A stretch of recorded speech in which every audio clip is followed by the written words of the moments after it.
So welcome everyone to another Friday morning where we talk about AU Patient Summary FHIR IG call. This is our Friday the 19th of September conversation. I'd like to start with an acknowledgement of country and that we acknowledge the traditional custodians of the lands on which we all gather today. For me, that's the lands of the Turrbal and Yagara peoples. And we pay our respects to elders past, present and emerging, and extend our respects to all Aboriginal and Torres Strait Islander people. We acknowledge the First Peoples as the first scientists, educators and healers. Agenda today. We've got usual business up front, as always. We're going to do a bit of the ballot update. I know that says AU Core, and I do actually mean Patient Summary. Apologies. Let's just fix that now.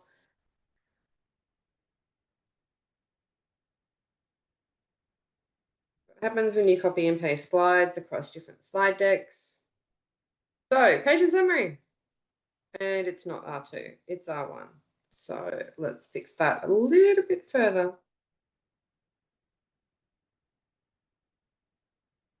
Okay, so usual business, we'll do a ballot update, which is our new standing item that we'll go through until we've completed the ballot for comment cycle. We'll go through, in this particular case, the testing update because we now have the final results and stats out of the last testing event, which was the most recent HL7AU Connectathon. Then we'll go into ballot reconciliation. There are a number of items. I think there's 4 change requests that were sent out for the agenda for today that we're going to discuss and vote on. If there's any time remaining, we might look at AU patient summary composition to continue the walkthrough. Otherwise, we'll move on to the what's next. So that's the planned agenda for today. Are there any other items that people would like to talk about?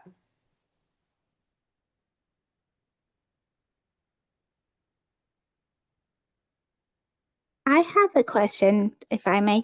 Some organizations don't have FHIR as yet. Now, how can they fast process their transition? Is there any specific guidelines that I could look up to help those organizations fast track their support so that they can use these discharge summaries? Thank you. I think there's probably quite a few resources, but we might even go to, is there a rep from HL7AU on the line? Yes, it's who from might be able to talk to HL7. that? Yeah. Not yet. Mandy, what you can do is you can send through your query to sparked@csiro.au. I'll just pop that in the chat. And we will respond with a number of links and training courses. There's a bunch of material around organisations transitioning to FHIR for the first time that can be made available.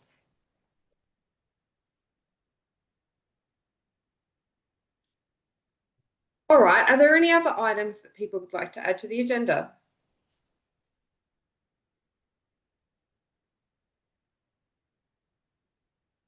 Okie dokie, hearing none. Let's pop on to the usual business. So we've got this one, which is our minutes of our last call. Let me just go to that now.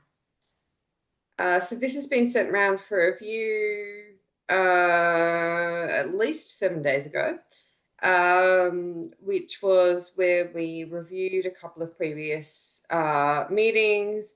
We also voted on 3 particular ballot items. We've got here the attendees list. There's the recording, the slides from this call. We've then got the minutes, the summary minutes with the discussions and the decisions that we actually made in that. Does anybody need any more time before we look to approve these? Hearing none, would anyone like to approve the minutes, or sorry, to motion approval of the minutes of the last call? So moved. Thank you, Stephen. Would anyone like to second that? I don't mind. I'm okay with that, Daniel. Okay, thanks, Sanjeev, seconding that. Any other questions or comments while I move to the electronic vote? Alrighty, you should see in front of you now the electronic vote for approval of the last call. Please vote affirmative, negative, or abstain. If you can't vote, if you can see this and you can see the chat, but you can't vote, please pop your vote in the chat. So that's a +1 for affirmative, negative, or abstain. And if you've dialed in through a telephone or some kind of telecom connection, then you can say your name and whether you are affirmative, negative, or abstain. I'm going to count that down now in 5, 4, 3, 2, 1. I will end that poll. I'll just double check the chat, which does not have anything in there. So we are 17 affirmative, 0 negative, 7 abstain. The motion carries. Those minutes are passed. Thank you. Back to, oh, what did I click on? Was it not what I meant to do? Let's go back to this. Aha, updates and news. Okie dokie. There's quite a lot going on actually. So just reconfirming the next Connectathon dates are Melbourne 9 to 10. They'll be in December. The Eventbrite tickets aren't out yet, but they should be coming out really pretty soon. Hopefully that's a next week kind of business, but just FYI, that's the agreed times. The ballot voting period has closed, so we have some updated stats on that and where we sit for AU Patient Summary on the feedback that's come in and how many people voted. The thing I also wanted to highlight is that we have the results from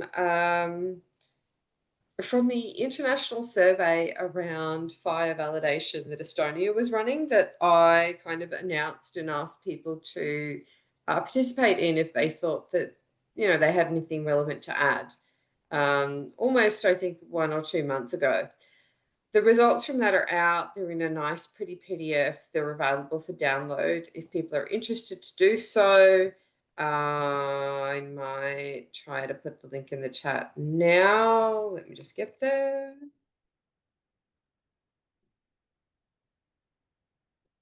See if that works. Okay, that should work. So, and it's an interesting read on what other nations around the world are doing. Oops, clicked on that. Other updates, the HL7 International Connectathon and Workgroup meeting is happening right now. That goes throughout this week. So there are a number of participants who would usually attend this meeting who are actually in Pittsburgh at the moment. We're seeking an update from what came out of that set of workgroup meetings in our next call, so in a fortnight. There's also the... we can skip that. That's a copy paste. Moving on to AU Base and AU Core reconciliation. So AU Base has already run 1 meeting on ballot reconciliation. Nothing relevant to AU Patient Summary, as in nothing that would actually normatively change the specification or inform what we're doing happened. And in the upcoming meeting for AU Base, which is next Wednesday, there's also nothing on the agenda that is materially relevant to AU Patient Summary. As we go through this reconciliation cycle, I will advertise in our update section if there's anything that could be relevant and provide the links to the meetings so that if people want to attend that to participate, because again, all these calls are open and you can vote, then you can participate in that. With AU Core, their first reconciliation meeting was yesterday, and that went quite well. But it was, again, none of those items had a material impact on AU Patient Summary, so there's nothing I'm going to run through today. We don't have the schedule yet for next fortnight's AU Core. If it is particularly relevant, then there will be some kind of notification out to the AU Patient Summary group to go have a look at those. Also then, IPS 200. So The CI build for IPS 200 is going to the TSC. TSC is I think it's the Technical Steering Committee at International for approval to publish, and it's doing that next week. So that is already all the changes are present, and that's through the administrative processes. So we could see an IPS 200 published really pretty soon, actually. Last bit is the IPS SME review has been completed. So John Demore, who's a primary editor of the IPS IG, reviewed the AU Patient Summary, I think it was the 030 ballot. So let me just pop this one in our chat. No, that was the wrong link.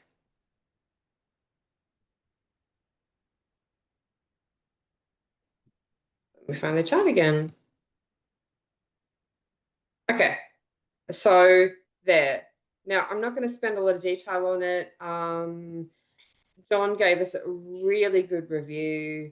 There's detail here, which is really in the form of a set of email audits, because that is the feedback that we got is via email, with also responses from our primary editor, which is Dushika Bojicic, responding on where we have made changes or where we've aligned or where we won't make changes. And in a couple of circumstances, there are 2 issues that were raised in ballot that reflect the feedback from John. So if you're interested, have a look through. I'm not going to take up a meeting's worth of time to go through it, which is probably what it would take.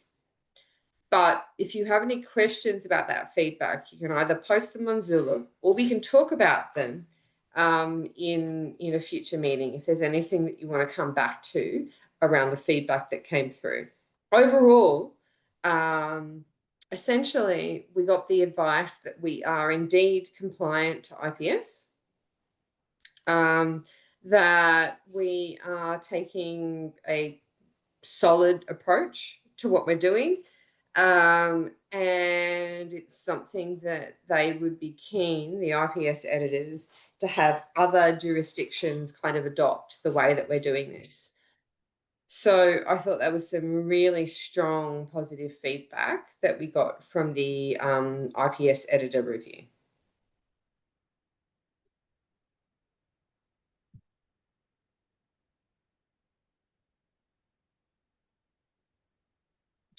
Okay, that's my last update. Am I missing anything in terms of updates or news? Is there anything that, I don't know if Brett's on the line in terms of HL7AU that I've missed? Yeah, I don't have anything new. All right. Cool.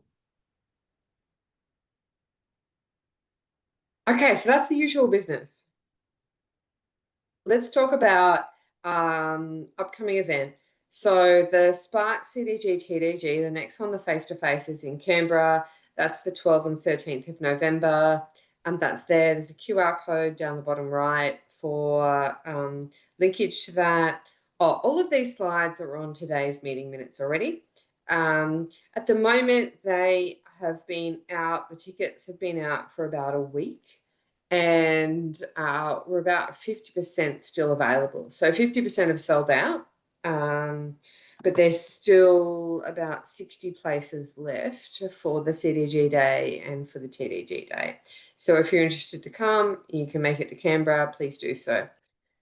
Now, why should you be interested to come?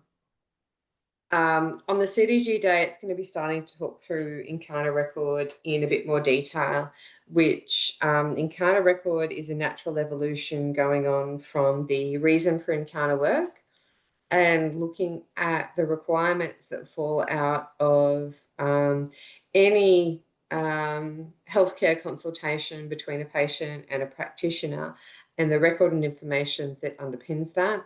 So Encounter Record is looking to have a kind of a foundation that supports that will then drive a number of use cases. That will come to us in a FHIR form. It's less relevant for Patient Summary because that's not our actual project. It's more relevant if you're an AU Core TDG member, that there might be a project run around this. Similarly, GP chronic condition management plan is looking at the requirements to get around an MVP. There will be a FHIR project related to this. That's probably a questionnaire at this point. So if you are available and can attend in Canberra and that's relevant to you, I would recommend going and putting in your perspective on how this works and what's really relevant to get right in the first place. In terms of our TDG, it's an AU Core TDG, which means we're going to be talking about patient summary and we're going to be talking about the AU Core spec. Most of the day is going to be patient summary. So we're going to look to try to finish off the open question we have around functional limitations if we're receiving an IPS rather than something that conforms to an AU patient summary. So that's things around terminology, it's things around structure, it's things around identifiers, and trying to provide some advice in the implementation guide in and of itself that has some considerations and warnings for people implementing and coming into the Australian ecosystem on what it means if you are only implementing an IPS and aren't picking up the work that we've been doing to really localise. How can we support the Australian clinical workforce? We'll continue on with an AU patient summary hot topics, which is usually around like exchange and might also be things in particular around, I don't know, consent, authorization, encryption, but it's usually things around generation, viewing and access. So there'll continue to be a workshop exploring those items. And then lastly, there'll be an AU Core R3 prioritization of the backlog, which really has a big part around pitches. So AU Core is undertaking a community pitch approach, similar to what AUCDI did in the, I think it was the July Sydney meeting, where the community is invited to present on a number of items. Those may or may not impact AU patient summary. It really depends on the scope of that. Patient summary is a downstream IG, and only a subset of the AU Core profiles have a flow-on effect into patient summary. Heath. I just wanted to go back a step around the patient summary hot topics. So if you finished on this particular one. Go for it. Okay. I'm just wondering whether we want to get some feedback from this group around what we want to talk about in that hot topics session. Obviously, we've got a couple that we know about that we would like to talk about, but we really probably want to know what hot topics you guys have so that we can discuss them in that meeting. I think that sounds like a great idea, and it's something that we should actually schedule. In one of these calls. Yeah. Yeah. Okay. I think that'll be great. And so, but in the meantime, perhaps if people want to reach out to me in particular to, give me your idea of you've got a bit of a hot topic, a bit of an issue, and then I can take that. But yeah, it'll be great to have an open discussion around what those hot topics might be. Thank you.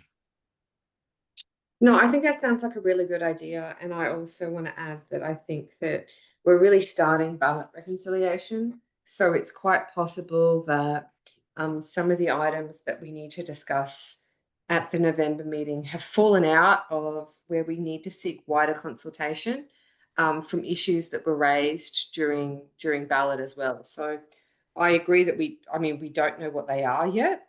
And I like the idea of having a way to talk to, whether it's in this call as well as maybe asynchronously providing an option for people to say, look, I think this topic is important. Let's actually talk about it in a face-to-face.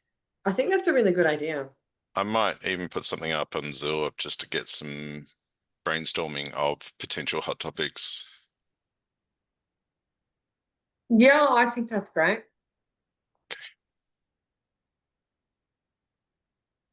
Is there any other comments or questions people have around the November event that's coming up?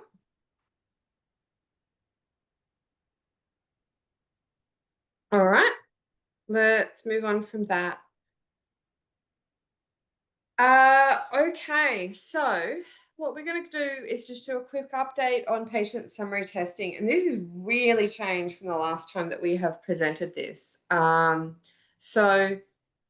This is the set of connections that really came out of the last Connectathon. It was a fantastic event, and I kind of can't wait for the December Connectathon, and what that's going to really start to, I think, even further build out the connections across the industry. But these were the connections on the day. We don't necessarily have official testing results from them, but this is what we have, and also what there are a number of track result report outs from. These slides are available. If you're interested to use them in your own slide packs, you absolutely can, as you can use any of these slide packs, because they're, publicly available. So in terms of patient summary specifically, we've gone up to 12. So there are 12 different products where we have test results submitted. This is a different set to what you see over here. It's a different set because we only count those that we actually have official results that we can track against and fill them out in the test coverage spreadsheet. If you were there on the day and you're not seeing your name in this list, but you have results that you can provide, please again send through those results to sparked@csiro.au. We would love to incorporate them. But at the moment, I think we've gone from 9 out of the last one to 12. So we've seen an increase in coverage in just about everything, at least profile-wise. So all the profiles had an additional set of systems testing them. The one thing we didn't really show was suppressed data. I think that that's been traced back to the fact that we don't have any resource instances available in our test data repo that show suppressed data. So I think that needs to be an action item for the next Connectathon, that we have at least one example that does suppressed data so that systems can test with that.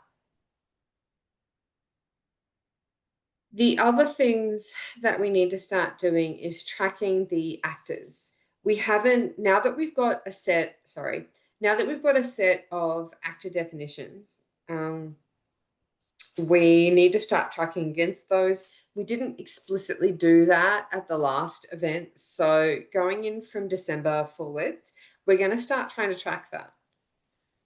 And I think lastly, around the interactions, we did see an increase in the number of systems doing summaries. So overall, 6 of the systems that we've got results for had implemented $summary and had something for it.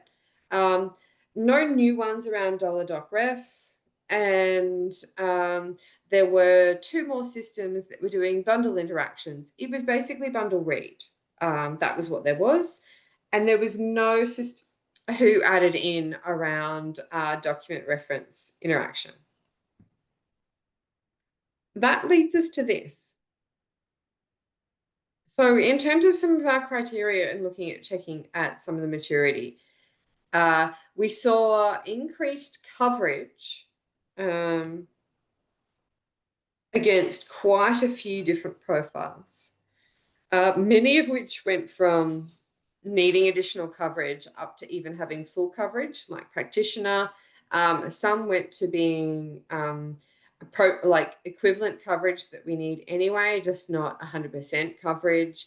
And even where we didn't get up to that level, we saw coverage kind of everywhere. What's interesting is that we didn't actually see increased coverage around related person. So I think we still have a problem around related person. There's now one system that's tested this, and I think that puts into question some of the maturity on where we might land in our R1 around the related person profile. I think it's a less likely case in Australia, certainly from what I've seen people implementing. So we're probably going to end up with an AFMM1 rather than an AFMM2, but we'll see how we go. Lastly, there is detailed information on the Confluence pages. I'm not going to run through it now. There's also a set of profile elements and a set of interactions that we're looking for more coverage and testing on. So we might send out a call closer to the next event in December around that. And then there's the detailed coverage spreadsheets that talk about which systems did what when. That if you're interested, you can go have a look at. In summary from the evidence, it looks like out of both our ballot for comment, and I'll go through that real quick shortly, actually, and from this testing event, that it looks like we can actually move to AFMM1 for just about everything that we have. And there's about 60% probably, I know it says 50% plus on this slide, of the artifacts we have that could move into AFMM2. So that'll be something that'll come up later on. But let's do ballot stats before we move into the decision making. So this is complete now. This is our kind of like our final position for ballot for comment. We had 58 voters registered. Of those, 32 were affirmative, 13 negative, 3 abstain, which leaves us with only 10 who didn't actually end up casting a vote. So that's an 82% voted, which is actually a really pretty good voting percentage. Approval status we've got is not applicable because for ballot for comment, that's not actually approval to publish anything. If it was approval to publish something, then yes, we would have approval, but it doesn't count. Here's where we are across this. Out of all the issues raised, so 34 issues have been raised as feedback for AU Patient Summary. 4 of those have been technical corrections. Out of those, the co-chairs have gotten to, let me just shift that, 11 issues so far in triage, in having a look at them and confirming their state. We've already voted on a bunch of content, and the technical corrections have already been deliberated upon by the co-chairs. So 7 of those 34 issues have already got a disposition that is appropriate. And in fact, 5 of them have already been fixed.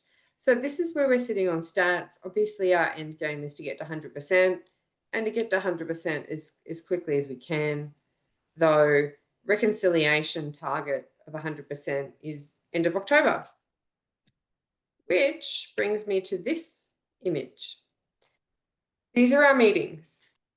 We've got, and I haven't included the previous meeting, and I probably should update this slide to do that.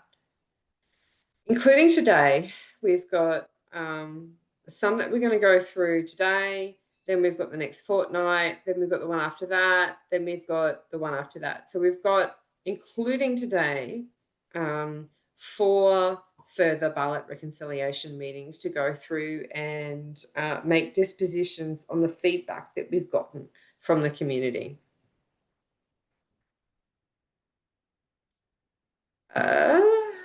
Just to confirm for people, here is the decision making we're going to be doing. Every change request that comes through, we're going to be making a decision on one of these. We're going to be saying that the piece of feedback that was raised, we're either going to mark as consider for future use, which is that we think it should be in a later release. Could be that we think it's in AU Patient Summary R2, or it could be like way down the line. We could decide that something is persuasive or persuasive with mod. Persuasive means that based on what someone raised, we both agree with the reason and the change that they've suggested. Persuasive with modification is that yes, we agree with the reason, but we have some kind of meaningful change towards what's actually going to change in the specification. So sometimes that might be because someone has raised an issue that on one particular profile, but based on analysis, we realize that that's actually across multiple profiles. So that would need to be persuasive with modification if we want to make the change, because we would be saying that yes, we agree with this change, but in fact, it's not just the one profile suggested in that comment. It's actually a much wider set, and then list those. So that's kind of the difference between persuasive and persuasive with mod. Then we have not persuasive, which still has two factors around. I don't agree with the change that's proposed, and I don't agree with the reason of having the change. Not persuasive with modification is where you don't agree with the reason and often the actual change proposed, but a change will still be made to the specification. A classic example is where someone has raised a change to a guidance page, and upon reflection, the TDG has looked at that and gone, oh, okay, no, that's not actually the correct interpretation. The correct interpretation is something else, but we can see how the wording was a bit ambiguous, and we need to update the wording to make it much clearer on what we actually mean. So when it's not persuasive, but we are going to make a change to the specification in order to improve it, and that results in not persuasive with mod. They're the things that we're about to make some deliberations on. Let's go into them though. We have 4 items up for vote today. And I'll just check on that first one, AUPS encounter, FHIR 51872. Who's speaking to that one today? That's me, Landon. All right. Did you want to share your screen, or did you just want to tell me to like click on various things? You can just click to the next screen. I didn't, yeah, if you just leave it there, I don't have multiple slides, so I can just talk to this one. All right, cool.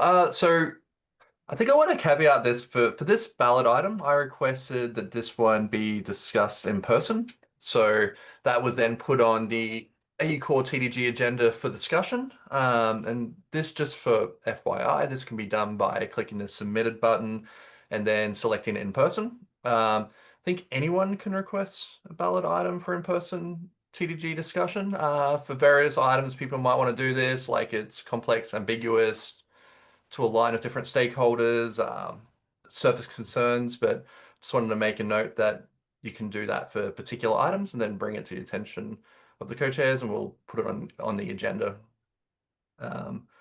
All right, cool. So for this particular ticket, I'm hoping this one isn't too controversial. We shall see. This ticket was raised by Danielle. So what is proposed here is, well, the actual ticket to apply Codable Concept IPS to must support elements for AUPS encounter. So in short, the ticket is to apply Codable Concept IPS data type on must support Codable Concept elements in AU Patient Summary encounter. And why we would do this is that it aligns with AUPS other profiles that already do this, where the element is must support a type codable concept. The profile Codable Concept IPS is applied. And this will then apply the IPS obligations, like shall populate if known for producers, and consumers shall handle and should display. And this inherits from the IPS. So this ticket is mostly for consistency with how other profiles are doing things. And this would apply to the AU patient summary elements, service type, participant type, and reason code. And these would change to Codable Concept IPS as per the proposal. And this was reviewed by the co-chairs and agreed that this has a proposed disposition of persuasive, as Danielle was talking through before. And I think that covers it. I'll throw out for any questions around this one, or if anyone wants to raise anything. I'm just curious about the middle one there is a dot type and the other ones are just type and code. Does that mean that there's something different underneath it? I imagine they're all of type Codable Concept, and it's of type must support. So if we were to look at the IG guide, we would see it's Codable Concept, and this proposal is to change this. So for all from must support types to Codable Concept IPS. So the type would be Codable Concept currently, and this proposal is to change it to Codable Concept IPS, bringing across those obligations. Yeah, I understand that. Thanks. Cool. Sorry. It looks like this was. This says that this was done in other profiles. Was it just overlooked for this particular profile, or is there a reason for leaving it out and we've changed our mind? I can probably comment on that, since I created this issue. In the beginnings of when we were doing our AU patient summary profiles, we inherited the data type usage from IPS. So everything that IPS said was applicable to their profiles we applied. They don't have an encounter profile. The other key part of that was that at the time we were quite dissatisfied with the content within Codable Concept IPS that seemed inappropriate, and there were a number of background issues that were looking to change the nature of the obligations within Codable Concept IPS. So it wasn't a default choice, because our default position is to inherit from core and IPS, and then everything else needs it needs a call and a vote on it. And we didn't make a vote on it prior to ballot because we were working through whether or not we actually thought the Codable Concept IPS was appropriate. Those issues have been resolved, and thus this one, issue to apply that has come forwards. Thank you. Thank you very much. Cool. Thanks for that, Danielle. Was there any other questions? All right. In that case, hearing none, I would like to put forward a motion to align AU PS encounter with other AUPS profiles by applying the Codable Concept IPS to service type, participant type, and reason code. Thanks, Landon. Would anyone like to second that motion? I'm happy to second that, Marvin. Thanks, Marvin. Any other questions or comments while I move to the poll?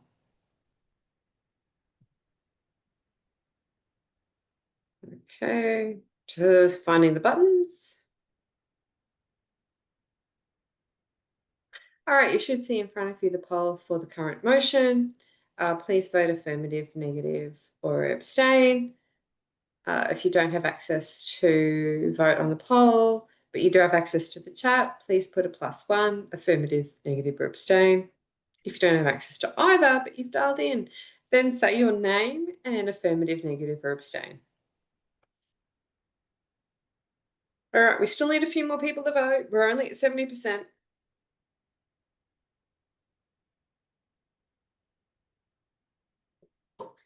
Okay.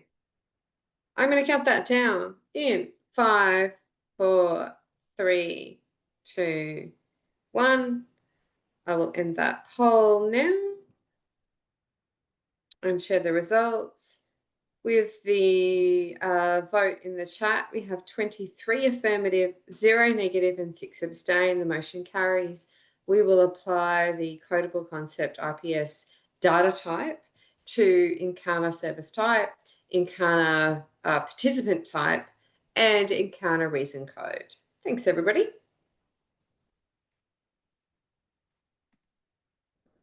Back to, next one is include IPS guidance on patient name. Who's speaking to that one today? That would be me. Fantastic. What would you like me to do? I'd like you to run the slides to the next slides if they have any slides, or I Okay. can talk to it as well. Yeah. No, There's no you slides. don't look like you have slides. Okay, I can talk to it if that's okay, appropriate, or Sure. I can click on the issue. yeah, if you can click to the issue, that would be great. So this was raised by Danielle about including a additional guidance around the population of a patient name text being in the FHIR field. It's a text-based format of a variance really to and it's actually missing the inclusion of that guidance on population of that name text. So high level, it's really a placeholder for things that don't fall into the first name or the given name category, the family name. So we're looking at it from a cultural variance of different ways to populate a name that isn't specific to a Western setting. This is to help inform those systems around how to deal specifically with those potential use cases, right? And so I guess the crux of it all really is that this is an adding to the guidance around how to support that particular element within the model. And the resolution around this is to do this would be adding a obligation should able to populate as the formal, and add that equivalent of a strongly encouraged variance there, and to add that to the text. Is there any questions so far around this? I feel like this one's fairly routine in nature. It's voted for persuasive with modification, as the TDG have talked about it in the background with the core. So it's pretty much to bring it in alignment with IPS, right? Correct. Yes, sorry, I should have started with that. It's to align with IPS. I don't think this one is too controversial. Richard? Are there obligations on using the information? So there's an obligation on should populate. Is there existing or an obligation on doing something with this value? Yes. All of them have a shell handle. Shell. Thank you. But I expected there was. It's just that without chasing it down, I wasn't sure what there was. Thank you. Yeah, so there's the existing one because it's already must support. So it already has shall handle. What we're actually doing is taking it from populate if known, which means that you're not necessarily have to know about that element.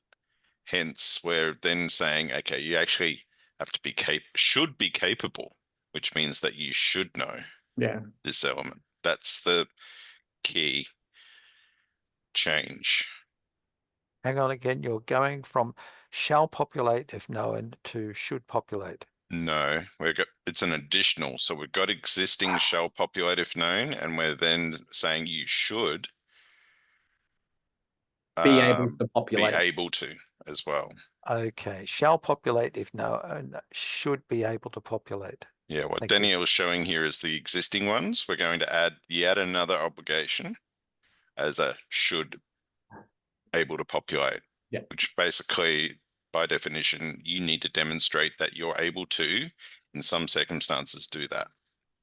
But you should. It's a recommendation, basically. It's the equivalent of the strongly encouraged guidance that we get from IPS. We're turning that strongly encouraged guidance into an actual obligation of should. Yeah, it's an obligation on what you can do as opposed to an obligation on what you do. Yeah, yes. I mean, everything that's not shall. No, but yeah. But this one is talking about build your system to be able to collect this, as opposed to if you've got it, then push it out the door. Yeah. Well, to generate it, not necessarily collect it. So you may have the parts and then be able to construct it in whatever culture you're originating from. So it's in Australia, obviously we will use the Western culture, but unless it's been, I guess, whether you've got a multicultural person that we're dealing with, maybe the system might be able to state otherwise, but it's more about ensuring that we are being good IPS citizens and exchanging that information with other systems that may have a different culture. Excellent. Anyone else got any other questions to this one? If not, I will make a motion to approve the change, where we will add an obligation should able to populate into that obligation, as well as add the text or the guidance around it. Thank you. So you're motioning the current disposition proposed of persuasive mod with the text on the screen. Would anyone like to second that motion? Happy to second. Landon Riley. Thank you, Landon. Any other questions or comments while we move to the vote? I am new to this, but one thing that pops in my mind, please, I am new to all of you. Would this motion that you are approving affect interoperability later on? Is there a flexibility between IPS users considered, as in moving forward, if there are to be any international communication with IPSs? Just popped into my mind. Might be relevant, might not be relevant. I'm sorry. It's really actually exactly that. It's so that we are populating effectively a general text element, almost like this is the element that you should display by default. And we're recommending that people populate that so that downstream systems that are consuming this don't need to think about what I need to display and how based on the parts of the name. And That sounds good. That sounds good. A thing we're doing is we're ensuring that we incorporate the same guidance that IPS has, so that this is not a point of difference between us and IPS. Yeah. Just a out of the box question. Would that affect you know how they process data? We have the end back end processing, and we've got a start end or initial end. Would that affect the processing ability if somebody wants to do both start end and back end processing of the documentations and so forth?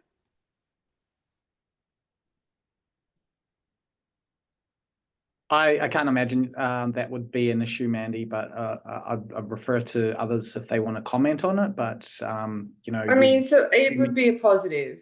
The element name.text is, I guess, a cheat code. So there's a bunch of structured parts for a name around suffix and prefix and all sorts of things that you can do.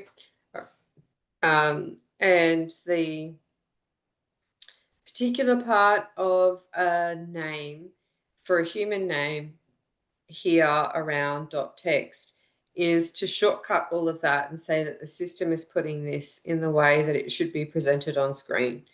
Mm-hmm. So it is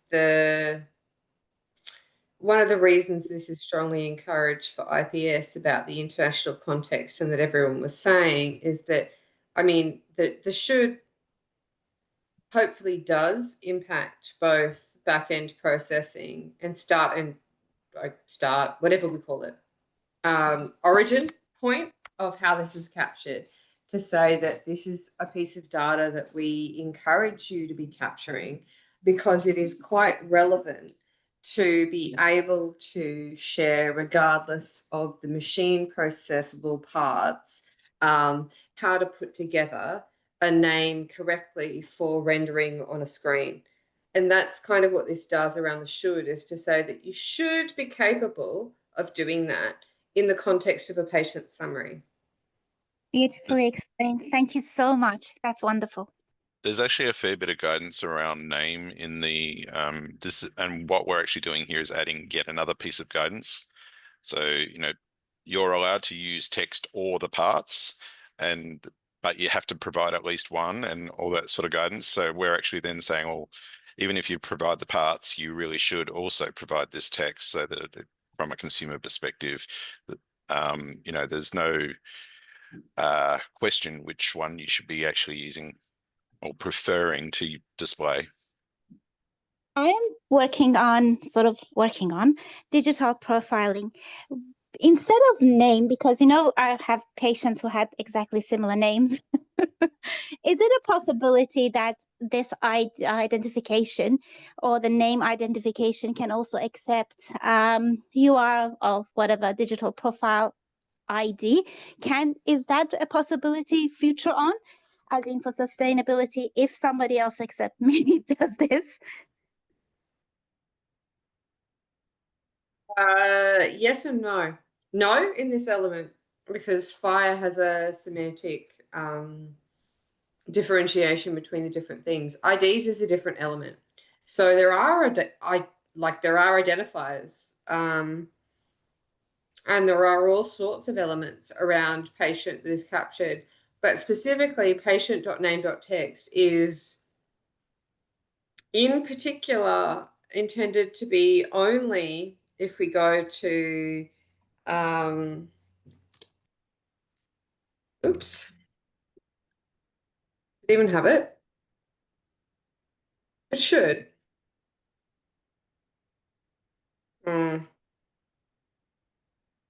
So a patient name has very specific requirements. There's so many different elements. This is what it is exactly. And Can we do cannot an fall outside add-on of that. later on? Can we have an option of add-on for identifier as into the system, so that if Well, there are identifiers already, is I guess where I was trying to go. There's a field called identifier, which is not a patient name. So okay, as I said, I'm new. I'm just proactive thinking, or system thinking, and I'm thinking if we want to go with a digital profiling, then can we have a digital identification profiling element not added, sort of as a when we are coding? Can we have that element as a possible right now, so that we don't have to kind of go back and do all the codings and all the system thing? Just a thought. I'm sorry, I don't want to hold everything up. And that's fine. And look, to your point, it's mandatory. You must have an identifier for a patient. We particularly support IHIs, Medicare and DBA, because they are national jurisdictional issued and managed healthcare identifiers. But regardless, you must have an identifier for the patient. True. So yeah. Moving forward, if we want to go, like I'm looking at the bigger picture. If our patient goes overseas and requires to get access to the discharge summary, and through overseas or whatever in future, like in 5 years time, we will have a national identifier or international identifier. Can we incorporate a possibility, not that it will show on the screen, but at the blueprint of this design, is there a possibility to think about? If not, I understand we can do then system update later, but is it a possibility that we can think about it now? As in add-on, possible, plus or minus? Can I suggest, Danielle, that we we take this one offline, because it's going down for like a different path of what we're sort of voting on, and I'm happy to talk you through from a national perspective. Yeah, I agree. Bye. Sorry. Yeah. Oh, no, that's happy. It's a great question around interoperability in general with overseas internationals and how we map together. But I think for this particular activity, where we're just talking about a patient name .text is probably, to your point, expanding out of the intended purpose, but we are very happy to talk about that maybe offline if you're happy. Thank you. Thank you. Yep, I'll grab you. So we have a motioner and a seconder, I believe, on this. Any other comments or questions?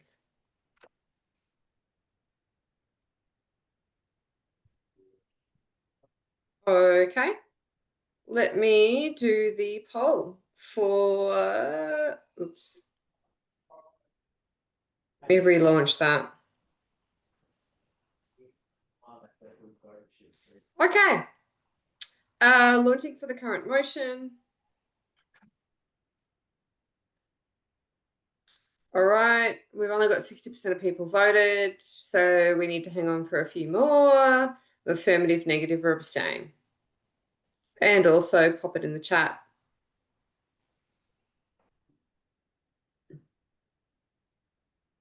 All right, I'm going to count this down in 5, 4, 3, 2, 1. I'll end that poll. I'll share the results, including what's in the chat. We have 26 affirmative, 0 negative, 3 abstain. Motion carries. We will make this change. Cool. And I'll reach out to you, Mandy, offline to set up a conversation about the identification route. I appreciate it. I'm so sorry. I didn't want to hold back. Thank you. No, it's more than appropriate. Thank you. So who's covering off IPS guidance on use of reference medication resources? That'll be me. Alrighty. Did you want me to go to slides? No, I might just share. It might be quicker. I've got a few. Okay, I'll just stop sharing. Can you see my side? Yes, I think you can. Yes. Excellent. Okay, so this is 51876, another issue that's raised by Danielle. This is about IPS guidance again on the use of referenced medication resources. So in a very similar nature to the previous one, there is some strongly encouraged guidance for the use of identifying medications in a medication statement and medication request profiles. So the strong encouragement is that the reference to a medication resource is used over and above the medication codable concept. So just to give you a bit of sense of what we're talking about in AUPS at the moment, we have got this choice of medication where we can provide either a code. So this is in medication statement, same pattern in medication request. You can provide a code directly here, such as an AMT code, or you can provide a medication reference to a medication resource, which then individually identifies the medication through not only a code, but things like strengths and routes, etc. The guidance currently in AUPS does not state anything along those lines. And there is also some profile specific guidance in it refers off to, so if we go back up here, profile specific guidance around medication statement refers to medication statement in AU core, sorry. And in there, we've got some guidance around the use of these two or this choice. And at the moment, we are not really preferring one over the other. It is literally one or the other, or at least one for responders. And consumers need to be able to handle both, or sorry, not, well, in the context of AUPS, it is a handle. In the context of core, it is just be able to accept without error. So that's the context of this query or this issue. Basically, we're talking about medication statement. This is IPS now. This is where that statement is actually stated. It's on the definition of medication choice. And as a result, we had some discussion here, and it was, well, David, go ahead. Yeah, just saying, just confirming, medication statement, that's That's what the patient says they're on, isn't it? No, not necessarily. It might be as part of a medication review, whether the patients might say what they're on, but it's still a nurse that's doing that reconciliation. It could be a patient if it's a patient consumer app or something like that. But you quite commonly in our current sort of systems, it is perhaps what the GP or has got on their problem list for you in their GP system as a very specific example. Yeah. Okay, that's good, because then I'll go reread that too. But either way, whether it's medication request or medication statement, it's exactly the same model. So depending on what your use case, whether it is part of a prescription, for example, or whether you're representing a current medication list using requests versus statements, doesn't matter. It's just a general pattern. We're always identifying medications using one or the other choice of way, whether it's code or the explicit medication resource. Yeah, definitely. I know it's just a bit tricky when you get to be like an old fart like me, that how many you got and which one are they talking about, and it's tricky. So as part of our triage with the co-chairs and facilitators, we felt that it was premature to make this recommendation. So even though the IPS is strongly encouraging it, here in Australia, we're not sure that we've got enough experience to state that. In fact, we got a small poll of systems and how they're actually representing these at the moment, and they're actually using codes, not referenced medication resources. So given that current implementation experience, that in other words, we've got this mix between the two, we don't feel we've matured enough to be able to make that strong recommendation to turn this into a should.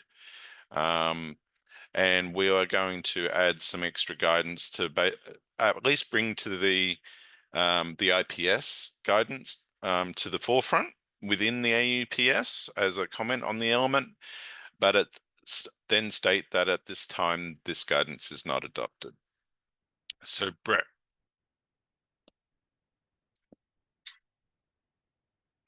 You're muted. I'm trying to get off mute. Hello. Yeah, I think this is a good decision. Like a lot of the prescribing in Australia is done with AMT at a pack level and as well, and at a unit level. So like we have a lot of good use of coding, and it's really just creating an extra bit of work if we require people to translate that into a medication resource, where that's not natural for the system. I missed this in IPS. I don't think it's actually a good recommendation in IPS. Yeah. Unfortunately, it's hidden in IPS, both of these, like the last two. Yeah. It's very much hidden away in that detailed area. Yeah. Unfortunately. Anyway, I'm just going to go. I think this is good. That's all. Richard. If you've just got the AMT code, then that can be tricky. If you've got the anticipated display value for the AMT code, then that seems to cover a lot of the stuff that the medication resource would give you. Do we have guidance to suggest that you should move, that this should include not just the coding and not just the coding, sorry, that the coding should include a human display term as well? That it should include display or text. Do we have any guidance encouraging that? Because I think if we were to ship around in a patient summary just a system and code, so that's not going to be a very useful patient summary. There's actually a lot of guidance. Whether that particular guidance is there, we would have to go and dive through all this guidance. But there's I can, because I've written most of that.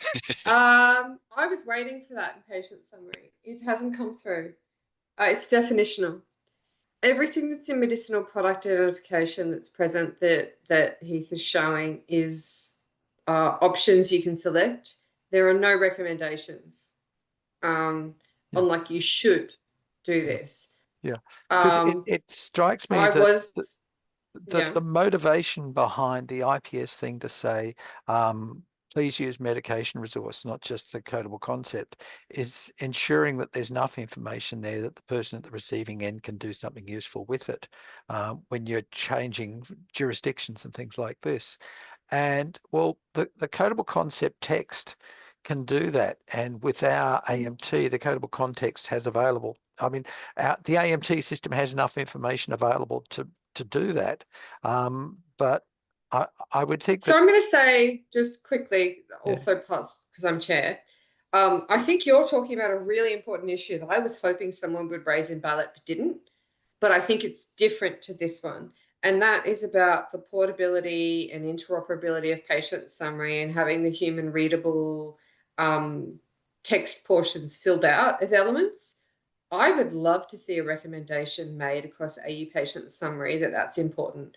Nobody's raised that yet, and I don't want to, given my role as a facilitator, but I think that's what you're getting at, Richard.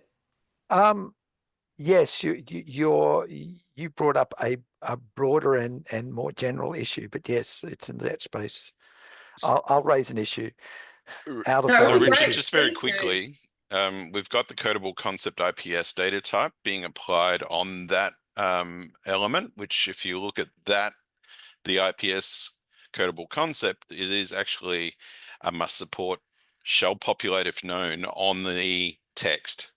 So there is some, it's not capable of, but it's certainly, if known, you shall provide. So Okay, that's good. No, probably not that's explicit, but look, Richard, we might talk hurt. offline because that's not the only one of the data types that has this in quantity and other things that is a human readable element around the text that I think it would be a strong move towards interoperability nationally and within Australia, that we look to support those elements in particular ways. So it's not there now, and that's not the point of this issue, I guess. And it's very similar to the previous one, really, if we think about it from a name.text. Mm. Anyway, Well, so exactly one of those issues, yes. One of those, element parts that goes towards human readability and transportability across different jurisdictions and contexts. And if we go back to the first issue we've been talking about, the whole idea of using this codable concept IPS element in IPS is that of those must supports around text and those sorts of things, translations, etc., for readability purposes across jurisdictions. I would like to move that the recommended disposition of not persuasive with modification is accepted by the committee, the group TDG. Before we do, we've got a hand up from Kenneth. Yeah, there's a bit of discussion that the Electronic Prescribing Technical Working Group around the safety issue concerning when the AMT code is supplied, but the actual, individual data elements, maybe the dose or something has been modified by the prescriber. So it's no longer exactly matching the AMT term of the embedded AMT code. So I think we can wait a little bit on the version 4 of the electronic prescribing conformance profile, which should have a new mandatory governance on how we should approach on this. So the dose is actually in a separate element, so that is independent. All we're talking about here is identifying the drug from a strength and form and pack size, etc. kind of. Yeah, because there has been clinical safety issues identified where it's not exactly matching between the individual fields and the actual, AMT term of the supplied AMT code in the payload. Yeah. So Kenneth has suggested we will wait on that based on some of the forthcoming advice. Yep. So I think we need to go back to Heath. You've made a motion. Would anyone like to second that motion? Marvin, I'm happy to second. Thanks, Marvin. Now I'll open that back up for any other questions or comments before we move to the vote, noting that We are separating out conversations around medications display and whether or not we put that on particular elements. That's not actually the substance of this issue, but it is being raised during discussions of this issue as being of future relevance.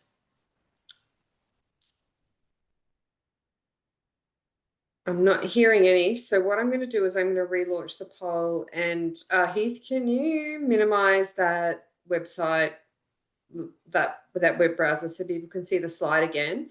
That is the current motion that people are voting for. That is that we are essentially not currently adopting the IPS recommendation around what is the recommendation that you should only have a reference when you have more than a code available. Okay, we've only got half the participants voting, so I do need more people to vote. If you do have further questions or comments, you can put your hand up now. I don't understand if what I am currently affirming. So can I abstain? Because I really don't get if it's a positive forward or is it a withhold review for affirmative? Is it just go ahead with what it is or withhold? Yep, sorry. At the moment, the decision is that we will not progress adoption of the IPS advice. That does not mean that we will never progress it. It's right now we're not going to. Perfect. That's affirmative for me. I think I lost the vote thingy. But if you can add me as affirmative, please. Thank you. Okay. So I'm going to count that down in 5, 4, 3, 2, 1. I will end the poll. I'll share the results and I'll just double check the chat as well. Okay, so including the chat and the verbal vote, we have 20 affirmative, 0 negative, 8 abstain. The motion carries. We will at this time not adopt that particular piece of the AU patient summary advice. All right, I'm going to go back to sharing. So we're on to the last one. Let me just double check the time. Yes, we do probably have enough time. Oh, this one. Right. I'm just going to jump into this one. Jushi's not available to be with us today, so I'm going to run through this. We got some feedback from John Demore, who's a primary editor of IPS, and he suggested that on the top of our menu items, how that is called example use case, that might not actually be the right title, and suggested a couple of options for us to consider.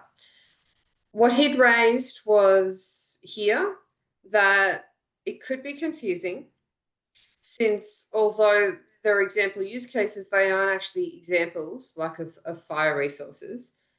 So he suggested maybe illustrative use cases, maybe the word use case scenarios. Now, we're going to open this up. It is a change request. It's come through to vote. And what I'd actually like to put in front of people now is a bit of an options thing. So I'm just going to, if people can see that now, for the use cases, and these are like different examples, so they're possibilities. There's no hard requirements in the use cases. What is your preferred top level menu heading for that? Do you want to keep it as example use cases? Do you want to move it to the words illustrative use cases? Do you think use case scenarios? Do you think let's just remove the word example and keep it use cases? Do you have some other suggestion? And if you do, I want you to add it in the comments section. Now, Marvin, your hand is up. Please, yeah, please go ahead. it might just be useful for you to click in to show people what's actually in there, because people may not know. Okay. So what's in here are 2 example cases that have been developed through the clinical design group around Patient Summary, which had a number of consumer journeys. A couple of steps of those have been selected to be worked through as possible options. These are not,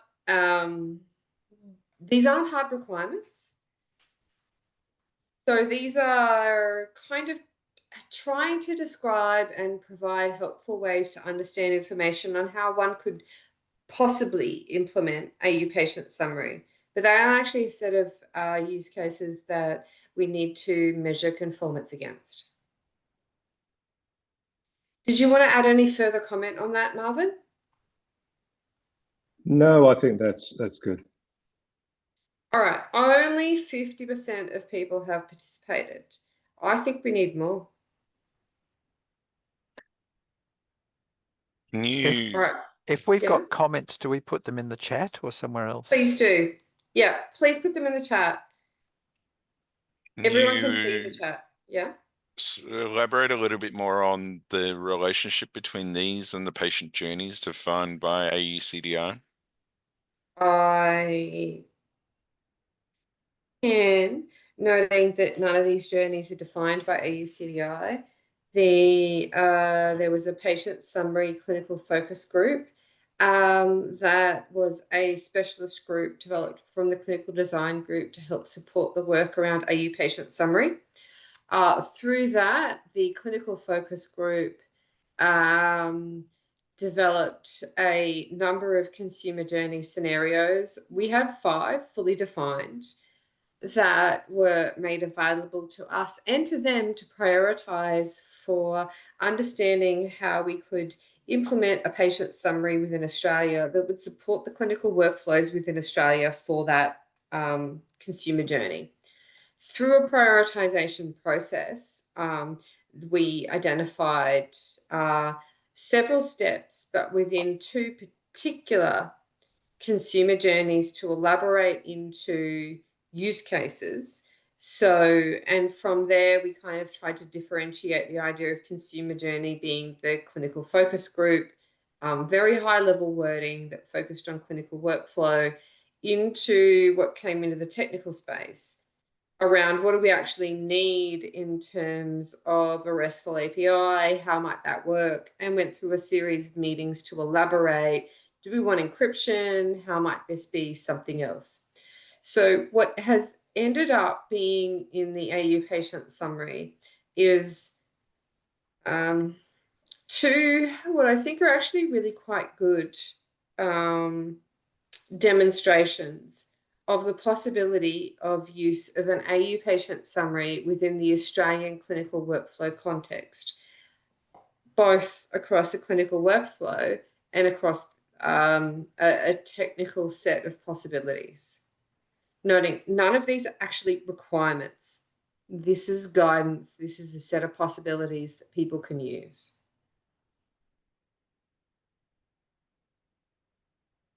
Now, did that help? Probably confused me more than anything. Would you like Sorry to for that. provide your depiction? Me? Yeah. Oh, I asked the question because I'm I know, unclear. but you've been involved. So would you like to give your idea of what you thought was going on here? To be honest, I haven't been heavily involved, and didn't review it as part of ballot. Sorry, from clinical perspective, if I can shed some light for my confusion, I haven't voted yet. Regarding patient journey, one is, how did the patient come in? Did the patient come in by ambulance, drove themselves in? So it's kind of a journey from admission. Then it's a journey through if they did have surgery, not had surgery. If there are follow-ups, outpatients, that's another journey, as in 2 separate journeys. Journey through treatment, journey through follow-up discharge, blah, blah, blah. So each one of these, if you have, I believe, as I said, I am completely new. Forgive me if my questions are a bit out of context. But from clinical perspective, with a discharge summary, you would want to have an idea on how does the patient get in? Do they have the support? Do they are with ambulance, not ambulance, blah, blah, blah. What are the specifics on this in this summary? Is there a surgery? Are they acute interventions? Was there an ICU kind of admission? Blah. And each section has to have its own name because they don't So let's just go up to the top. So discharge summary was not one that we elaborated. Okay. There are two. The answers to your questions on does a patient come in, are they ambulatory, how does that all work? That's actually defined. And all of that's been done through the clinical group. There is a differentiation between the clinical group that determines all the clinical workflow aspects and what's relevant, and into this technical group here. So there's a number of things we can make decisions about, but there's also a number of things that we can't change. Yeah. And we have the journeys, the description of a set of scenarios that the clinicians feel is relevant, that is provided into this technical group to then work through how that might actually work in a technical scenario. I understand. So from my clinical perspective, I have been fortunate to work with the ambulance. I have been fortunate to work with the ED, and I have been fortunate to work within the wards and also in the primary setting. And what stands out, for example, my confusion was, what are we naming? If it is, for example, an additional system approach where the patient summary is next time admission, this patient is aggressive, blah, blah, blah. So it's an add-on kind of alert. I'm not sure what are we naming. That's my confusion, as in, I don't know what I'm naming. Have you read through the Put a text name on it. of the implementation guide? Have you read through these pages? No, I will do that. So for that, right. I will just abstain from making any comments because my knowledge is not sufficient to vote. I'm sorry, everyone. All right. So we've got, and I've shared the results now, that 20% liked keeping it example use case. 10% wanted illustrative. 35% said use case scenarios. 30% said use cases. And then we have one who said something else. I'm just going to scan through the chat to find the other one. I'm the culprit. Are you? Ooh, patient journey use cases. Okay, I hate it, but okay. Tell me about why. I said culprit. Danielle, I didn't vote, but I'm on other well. But what was your vote for? So I like Keith's vote. You like journey use cases. Yeah. I think there's probably a little bit like I like the shortening, so I don't really have a case to build on enough. But they are illustrative. They are example. It's the text around potential scenarios. That's kind of conceptual, right? And from an architecture point of view, would use like a blueprint or a snapshot or a journey to explain what we're actually illustrating here, because these scenarios that we're doing are kind of like a mixture of user journeys and experience snapshots. And so, but end of the day, it's just we're changing the label at the top. It's just a menu bar. Yeah, it's just a menu bar, that label at the top to indicate that these examples that we're illustrating helps build that context around what we envision a patient summary to do and to be used in whatever clinical scenarios there are, right? And so the patient. So these are just really examples of what it may look like in a real world situation where one EMR doesn't talk to another EMR or GP system needs to send off information that you create and pass through. So, I'm not hooked on names at all. I'll go with the consensus, but I think there might be something in there to just think about with the amount of like different examples of names to illustrate what we're presenting here. And there's probably a follow-up question on whether or not you need to have a bit more of a narrative or an introduction or a summarized section complementing the menu, i.e. like you have the scenarios built out, but is there actually an introduction or some sort of purpose of what the illustration of those examples look like? I know that they're in yeah, if you have additional suggestions on the wording that sits in front of the instructions, yeah, absolutely supply a suggestion on how to make that better. That would be great. Yeah, cool. That's all I had. Okay, so it's relatively inconclusive. Shall I launch again? Now that we've had those discussions, would that be good for people if I like relaunch what we might do? Oh, Charles, your hand's up. If we're going to revote, I just wanted to say that it seems to me like the reason for the vote is to remove the word example from the menu item, because that's what's confusing with the other menu item, which is examples. And I feel like we all agree that these are use cases, whether they're example use cases, illustrative use cases, or scenarios. I don't think we need to necessarily add that specificity to the menu item. So if we just call it use cases for navigation purposes, that will be very clear what to expect when you land on that page, and it makes it separate from examples. All right. I have relaunched that again. All we're talking about is this text up here as what do we even show in the menu bar? Use cases sounds fine. We could just move it under guidance, disappear it from the menu Oh, bar I altogether. really don't think we could, but that would be a separate JIRA.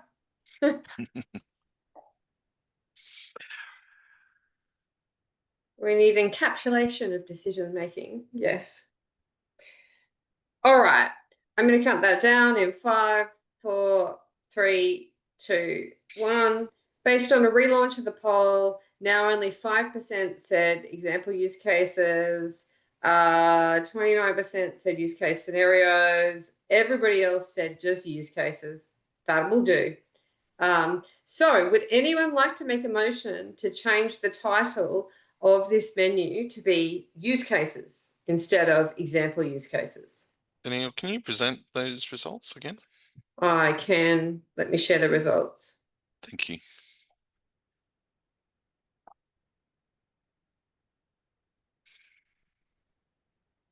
I would like to motion the change, Danielle. So you would like to motion that we change for the menu title from example use cases to just use cases? Yes. Okay. We have a motion from Tim. Who would like to second? I'm happy to second. Charles. Thanks, Charles. Any other comments or questions while we move to the vote? Okay, I'm going to go back and find the poll. We launch that. Whoops.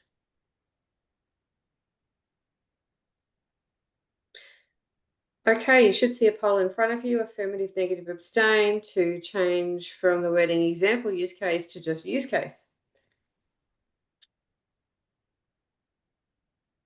All right, we've already got 80% participation. I'm going to count that down in 5, 4, 3, 2, 1. I will end the poll. I will share the results. So we have 18 affirmative. There's nothing in the chat, by the way. So 18 affirmative, 2 negative, and 4 abstain.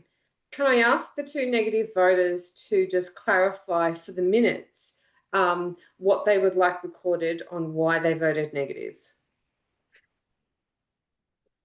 I don't feel they are true use cases in a technical sense. Okay, thank you, Heath. Anyone else who would like to comment on that? I think there was another negative voter. Yeah, that was me, Natasha. I voted negative because I feel it's important that there's a qualifier on it that, you know, these are just scenarios. They're not absolute use cases. in terms of, I think in terms of from a coding perspective and that, an operational perspective, it's good to have the short name. But in terms of how things get distorted when people start using the system, perceptions of people who don't quite understand how the system works, those things become distorted and they become rules that are applied as to who is eligible for referral, etc. So I think it's important that there's some form of qualifier. I wasn't opposed to like patient journey use cases that made it clear sort of what it was. But that's just my view and my concern from a clinical perspective. No, thanks, Natasha. That's really important we capture that in the minutes, because this question might come back and we might need to really relook at that based on feedback we get from the community. So yeah, thanks both Natasha and Heath for I actually agree with commenting on Natasha. It can cause confusion. This is why I was a bit confused on how I should vote. So Natasha has got a very valid point from my point of view as well. With that, we're actually going to bring the meeting to a close. So we have voted on all the items. We've got a next meeting. We will be, in the meantime, sending out a daylight savings poll on Zulip. I'll send an email on that because daylight savings kicks in, which means we need to think about when are we meeting? Will anyone start an hour early, hour later? How does that work? But otherwise, what you'll get is within a week, we'll send out the minutes of this meeting and we'll also send out the topics for discussion of the next call. So thanks everyone for participating. Are there any other things that people need to bring up before I call the meeting to a close? Thank you everyone for putting up with me. Sorry about my questions. Have a wonderful weekend. Bye. All right, thanks everybody. I will see you in a fortnight. Thank you. Bye. Thank you.